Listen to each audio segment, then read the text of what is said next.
Hi guys, I am Kiran, you're my Kolkata की rasgulla and welcome back to my channel. आज मैं आप लोगों को सुनाने वाली हूँ अमरनाथ धाम के पीछे की सच्चाई। अमरनाथ एक धाम है जहाँ पर काफी लोग यात्रा करने जाते हैं, मगर इसके पीछे की सच्चाई कुछ ही लोगों को पता है। तो मैं सोची जितना मुझे मालूम है उतना आप लोगों को मैं बता दूं। गाइस, ये बस एक कहानी नहीं है, ये एक सीक्रेट था जिसका आंसर देने के लिए भोले बाबा को अपनी फैमिली, अपने वाहन और अपने गन सबको त्याग देना पड़ा ताकि कोई ये सीक्रेट जान न जाए। मगर कहते हैं ना, नियति को कोई नहीं टल सकता, स्वयं देवों के देव महादेव भी नहीं। तो ये कथा तो आरंभ होती है माता पार्वती से।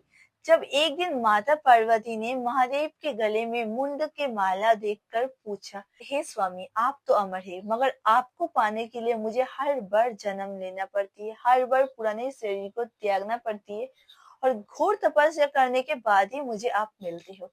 तो ये वियोग के पीछे के राज क्या है? तो माँ ने पूछा कि क्या है अमृत के पीछे के राज, मैं क्या करूं ताकि मुझे फिर से जन्म लेने ना पड़े और मैं आपसे कभी वियोग हो ही ना। तो ये आंसर देने के लिए महादेव ने एक स्थान ढूंढा जहाँ पर माता पार्वती और महादेव के अलावा कोई ना हो, कोई तीसरा ये अमृत ज्ञान का राज जान न पाए। और वो गुफा के नाम थी अमरनाथ गुफा। पर वहां पहुंचने से पहले महादेव ने हर बंधन और हर शक्ति को त्याग दिया। पहलगाम में उन्होंने अपने प्राण प्रिय वाहन नंदी जी को परित्याग किया और चंद्रवड़ी में उन्होंने त्याग दिया अपने सिर के ताज चंद्रदेव को। और वासुकी नाग जो था महादेव का वैराग्य का प्रतीक, उनको उन्होंने छोड़ा शेष नाग झील में। और महागुनस पर्वत में उन्होंने अपने पुत्र गणेश को भी छोड़ दिया। जब उन्होंने हर बंधन को त्याग कर गुफा पर पहुंचा, वहां पर जाके माता पार्वती को वो अमर कथा सुनाना प्रारंभ की। और ये ज्ञान इतना गहरा था कि इसको कोई साधारण चेतना से सुनना मुमकिन ही नहीं थी।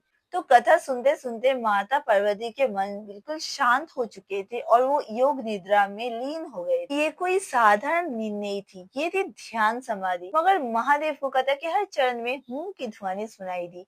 तो महादेव को लगा कि शायद माता पार्वती सुन रही है, मगर वास्तव ये था कि गुफा के अंदर कबूतर के 2 अंडे थे जो कि कथा की दिव्य ऊर्जा और मंत्र उच्चारण के लिए समय से पहले ही अंडे से बाहर निकल आई। ये वही 2 पक्षी थे जो कि ब्रह्मांड के ये राज जान गए। फिर महादेव ने देखा कि पार्वती तो योग निद्रा में है, फिर मेरे अमर कथा सुनकर हु का स्वर कौन भर रहा है। फिर महादेव का ध्यान गया वो नवजात 2 पक्षी की तरह जो कि अमर कथा सुनकर अब तक अमर भी हो गए। तो इस फूल को सुधारने के लिए महादेव ने क्रोध से अपना त्रिशूल उठाया, फिर रुक गया और सोचा कि जिस अमर कथा को सुन के ये 2 पक्षी को अमरता मिली वो मेरा ही शब्द है।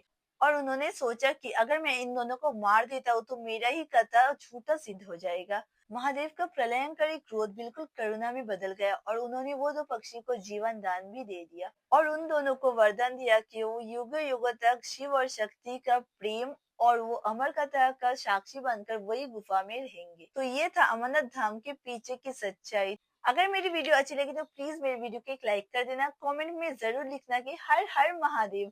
और हाँ, मेरे चैनल को सब्सक्राइब जरूर करना। For today bye, love you.